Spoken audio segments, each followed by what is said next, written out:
No programa de hoje nós vamos discutir a educação no Brasil. Vamos falar de educação superior, mas vamos falar também de educação média, enfim, dos vários perfis da educação no país. E vamos falar, claro, inevitavelmente, da crise política. O nosso convidado é Robson Matos, ele é presidente da Associação do Profissional dos Professores da UFMG, da Universidade Federal de Minas Gerais. Ele é o presidente da PUB e que está também discutindo muito fortemente a reforma da educação. Prazer tê-lo aqui conosco. Prazer é todo meu.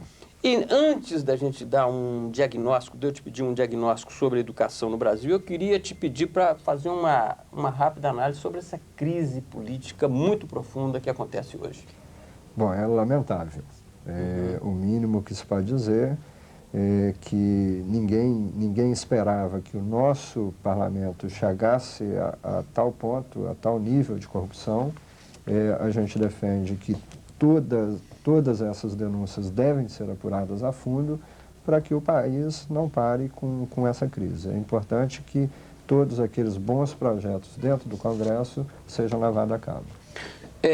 Eu queria, Robson, antes da gente discutir a reforma da educação, que você fizesse um diagnóstico da educação no Brasil. Como é que você vê a educação no país hoje? Bom, eu gostaria de começar um pouco pelo ensino superior. Hoje o que a gente observa é uma grande proliferação das escolas privadas no ensino superior, abertura de novos cursos indiscriminadamente, e uma retração no número de vagas do ensino público. Com isso, a qualidade ela se torna duvidosa, né? Então, isso reflete no ensino básico, né? Porque, afinal de contas, nós estamos formando aqueles professores que atuarão no ensino básico. Então, é fundamental que a gente tente reestruturar o ensino superior pensando na melhoria do ensino básico. As coisas têm que caminhar concomitantemente. Ou seja, melhorar o ensino básico para que os alunos cheguem mais preparados ao ensino superior. Sem dúvida, sem dúvida. Que especificidades, que problemas você vê, por exemplo, para o ensino superior público e para o ensino superior privado?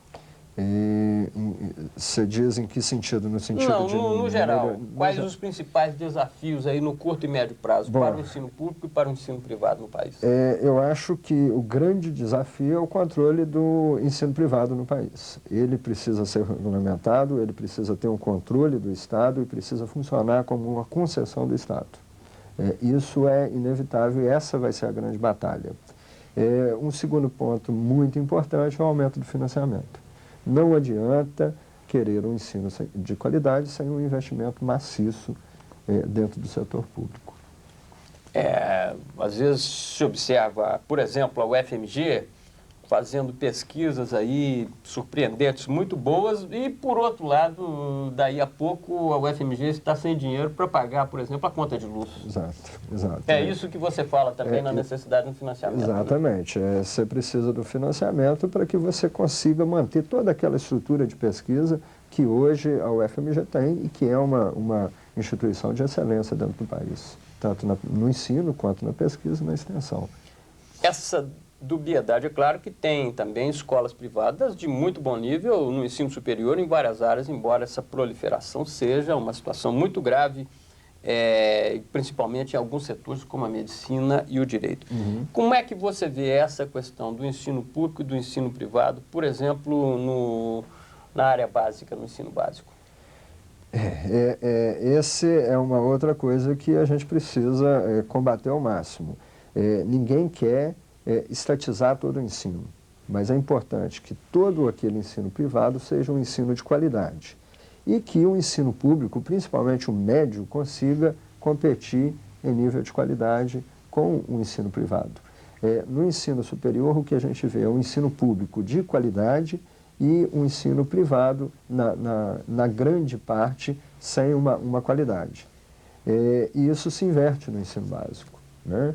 No ensino básico você tem, em geral, né, grosso modo, o ensino privado melhor. Então é preciso se elevar o padrão do ensino público para que ele se torne mais atrativo para a sociedade.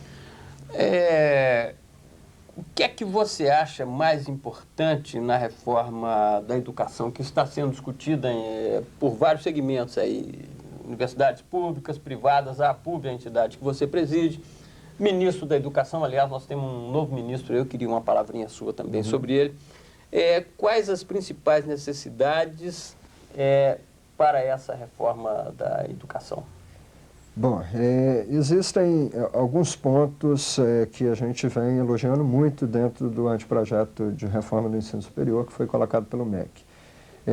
Sem dúvida, o anteprojeto ele apresenta um controle das privadas, isso é importante. O ensino privado ele passa a ser regulamentado. O anteprojeto aponta para uma expansão do ensino público, pretende-se até 2015 se chegar a 40% das matrículas no ensino público. Hoje nós temos menos de 20% das matrículas no ensino público, no ensino superior. Isso é lamentável. O projeto também ele apresenta um aumento do montante para o financiamento do ensino público-privado. A gente ainda não tem certeza se esse montante será suficiente, né? E ele aponta também no sentido de democratizar o acesso.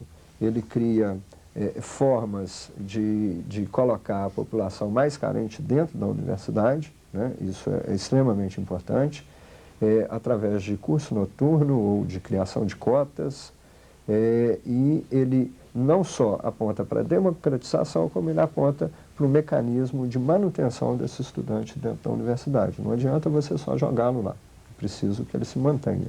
Então, é previsto uma assistência estudantil, né? E isso é fundamental.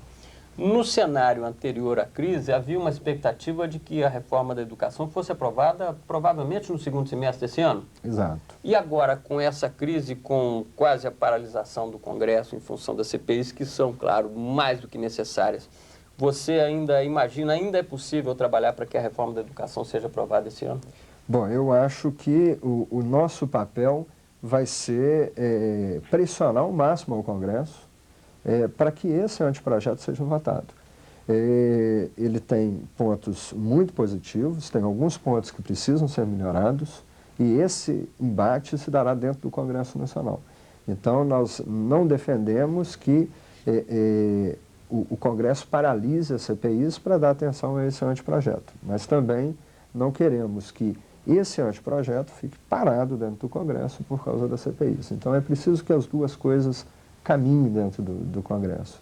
E nós acreditamos que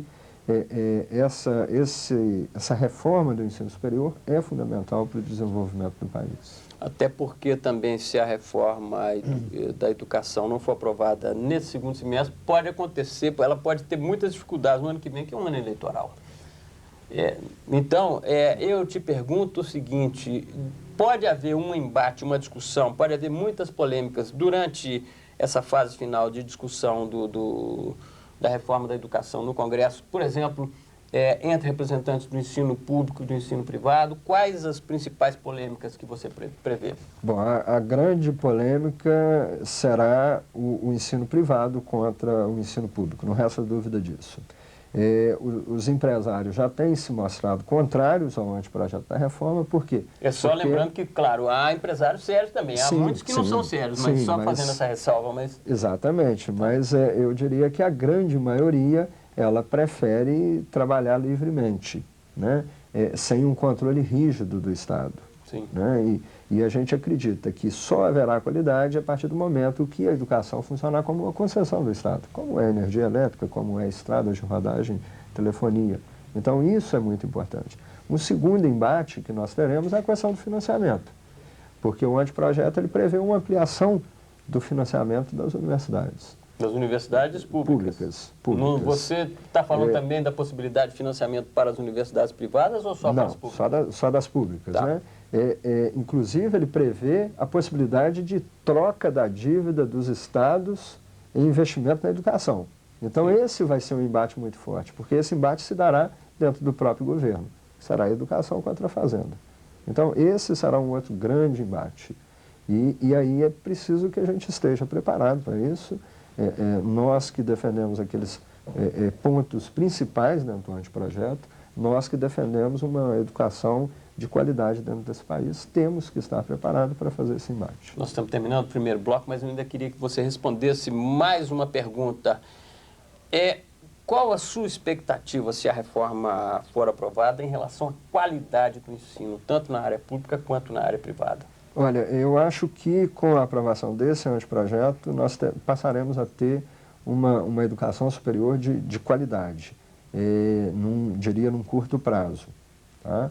Porque a partir do momento que exerce esse controle e que criam-se mecanismos de avaliação sérios, aí nós teremos uma melhoria da qualidade, sem dúvida. Nós estamos terminando o primeiro bloco e na volta do próximo bloco eu vou pedir ao Robson Matos para opinar sobre o ministro que saiu, o ministro da Educação que saiu, e o ministro e o novo ministro. Nós voltamos em um minuto. Os investimentos da Petrobras estão aumentando cada vez mais. Até 2010, a Petrobras vai investir cerca de 140 bilhões de reais e gerar milhares de empregos no país. O Brasil inteiro vai sair ganhando. Petrobras, o desafio é a nossa energia. Brasil, um país de todos. Em 20 minutos, o que pode mudar? O clima e a temperatura, seu caminho pela cidade, a política, sua carreira, a economia, seu humor, a moda, sua vida, o mundo. A qualquer hora, todas as notícias mais importantes em 20 minutos. O Grupo Bandeirantes de Comunicação lança a primeira rede de emissoras com 24 horas de jornalismo só em FM. Band News FM, 89,5 Belo Horizonte. Em 20 minutos, tudo pode mudar. No programa de hoje, nós estamos discutindo a educação no país e, claro, em Minas Gerais. O nosso convidado é Robson Matos, ele é presidente da Associação Profissional dos Professores da UFMG, a PUB. Eu disse, Robson, no final do bloco passado, que eu ia te pedir para analisar o ministro da Educação que está saindo, Tasso Genro, e o novo ministro, Fernando Haddad. Como é que você vê a atuação de um e como é que você vê o perfil do novo ministro?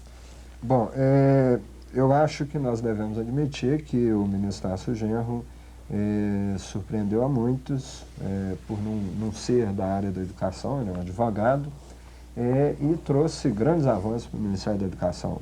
Foi uma política consciente, uma política voltada para o desenvolvimento do ensino público e voltada para o desenvolvimento da educação brasileira. Então, isso foi extremamente importante. Quando da saída do ministro, grande parte da sociedade ficou muito preocupada quem seria o substituto. Só lembrando que o ministro Tasso Genro deixou o ministério para presidir o Partido dos Trabalhadores. Exatamente. Hoje foi considerado um dos ministros mais bem avaliados do governo. Os programas desenvolvidos pelo Ministério da Educação são muito bem avaliados pela população. Então, a nossa grande preocupação não foi com o nome, mas sim com a continuidade da política. O professor Fernando Haddad, confirmado como ministro da Educação, era até então o secretário executivo do MEC, ou seja, entre aspas, o vice-ministro. Sim. Então, a indicação do Fernando Haddad nos traz um certo alento de que essa política desenvolvida pelo MEC vai ser continuada. E isso é o mais importante para nós nesse momento. O que você destacaria no trabalho realizado por Tasso Genro até agora? Bom, eu destacaria principalmente o envio do Fundeb, que é o Fundo de Desenvolvimento da Educação Básica, que prevê um aporte de verbas extra para a educação básica no país, para o desenvolvimento da educação básica, e que não estará vinculada à verba da educação, ou seja, uma verba extra, e que foi uma grande queda de braço com o ministro da Fazenda, Antônio Palocci, na qual o Ministério da Educação saiu vencedor. E o próprio anteprojeto da reforma do ensino superior, que foi amplamente debatido por mais de um ano, ouvido a sociedade, e várias das reivindicações apresentadas pela sociedade civil organizada foi englobada dentro desse anteprojeto. Então, a gente vê um anteprojeto muito diferente daquele que foi a reforma da Previdência. Eu queria agora chamar perguntas de 3 jornalistas, Cibele Penholati, da TV Band, Kátia Castro e Ana Malta, da Rádio Band News. Professor Robson, a proposta de reforma universitária prevê mecanismos que possam ajudar a comunidade acadêmica a se aproximar mais da sociedade? A gente vê que essa distância vem diminuindo a cada dia, mas ainda a academia está muito distante dos anseios da prática social. Sim, o anteprojeto ele prevê a criação do Conselho de Desenvolvimento Social. O que significa isso? Significa que a sociedade civil ela vai estar representada tanto por um conselho, que é um conselho consultivo, e que vai, de certa forma, balizar o trabalho da universidade. A gente espera com isso que a universidade passe a se aproximar ainda mais da comunidade local. Lógico, a universidade ainda anda bem distante, melhorou, mas ainda há muita coisa a ser feita. A UFMG tem grandes projetos que podem ser utilizados hoje na comunidade e que não têm sido utilizados. Alguns projetos, você tem um projeto sendo desenvolvido na Faculdade de Filosofia e Ciências Humanas da UFMG, que faz o estudo da violência dentro da região metropolitana de Belo Horizonte. É um projeto extremamente importante. Você tem outros grandes projetos na área de saúde, você tem um projeto do Departamento de Química da UFMG, que monitora a qualidade da gasolina nos postos de Belo Horizonte. São projetos que têm aproximado cada vez mais a universidade da comunidade. Professor Robson, no governo Fernando Henrique houve uma avalanche de demissões nas universidades públicas.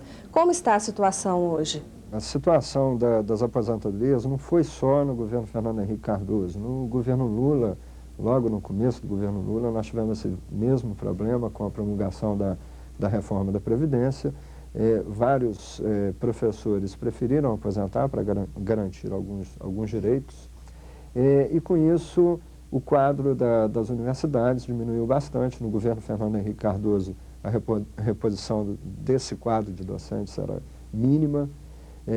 Hoje, o Ministério da Educação já liberou em torno de 2.500 vagas. O quadro está sendo reposto, mas nós ainda temos uma deficiência muito grande. Tanto é verdade que a universidade hoje conta com um grande número de professores substitutos, que são professores que não têm uma grande formação, não têm aquela grande experiência, e isso acaba, de certa forma, prejudicando a qualidade do ensino.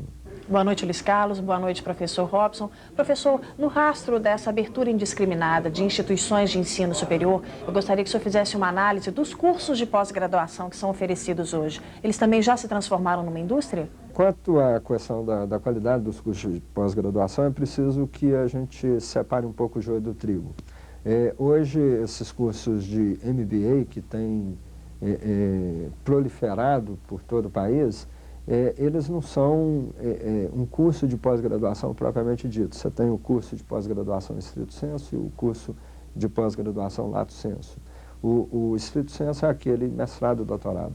Esses cursos, eles, na sua grande maioria, são muito bem avaliados. Existe um sistema de avaliação muito bem montado pela CAPES, que é o órgão do governo federal responsável por essa avaliação. Quanto aos cursos de MBA, que são, na realidade, especialização, são pouco avaliados. E não existe um controle rígido sobre isso. E o anteprojeto da reforma do ensino superior pretende implantar esse mesmo sistema de avaliação de mestrado e doutorado. Eu queria agradecer aos jornalistas que participaram conosco e vou fazer a última pergunta para o professor Robson Matos, aliás, professor de Química da UFMG. Professor Robson, quais são as principais reivindicações dos professores e também dos alunos na reforma da educação? Bom, dos alunos, eu diria que a principal reivindicação deles está sendo atendida, que é a questão da assistência estudantil. O anteprojeto, ele prevê 5% do orçamento de custeio capital, aquele orçamento para pagar conta de luz, comprar giz, pagar água, telefone. 5% desse montante é destinado para assistência estudantil, para atender bolsa alimentação, bolsa trabalho, moradia, etc. e tal. Dos professores, nós ainda precisamos lutar muito. O anteprojeto prevê uma nova carreira para 2 anos, a partir do dia 1º de janeiro, após a promulgação do anteprojeto. Isso para a gente parece brincadeira. Nós estamos lutando por uma nova carreira há anos, temos uma carreira extremamente achatada, extremamente antiga e que precisa ser reformulada rapidamente. E nós não estamos sendo contemplados dentro da reforma. Eu queria agradecer ao professor Robson, muito obrigado. Queria agradecer ao espectador e espectadora que ficaram conosco nesse fim de semana, esperando que no fim de semana que vem estejamos juntos outra vez aqui na Band. Uma boa noite e até lá.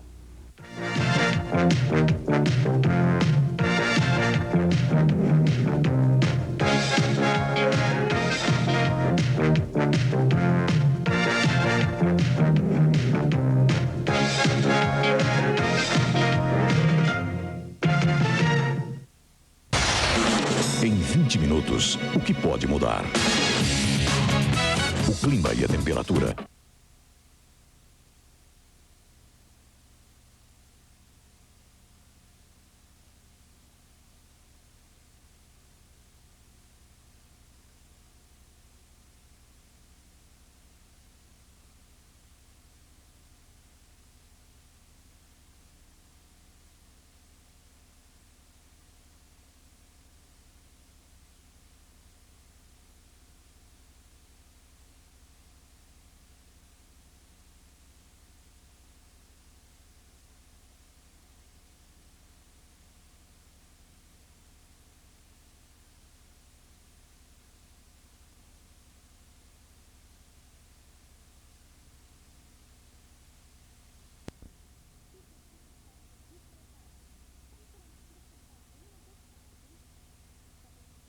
Verdade, sua família vai adorar. A Vilma é uma empresa mineira, neste ano completa 80 anos de mercado e sempre investindo em tecnologia. Todos os produtos já vêm prontos dentro do pacotinho, é só você seguir as instruções do pacotinho e vai sempre dar certo. Eu faço lá em casa e é sempre um sucesso. 2 litros de suco, o preço é ótimo. E já está pronto para beber. Refresco Vilma é tudo de bom. Vilma Alimentos, com você nos bons momentos.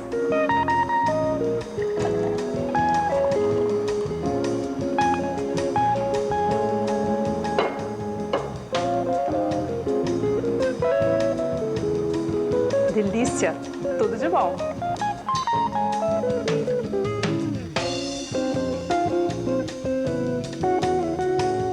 Receita super prática. Oferecimento Vilma Alimentos. Com você nos bons momentos. Isso aí, chegou a hora do nosso bate-papo.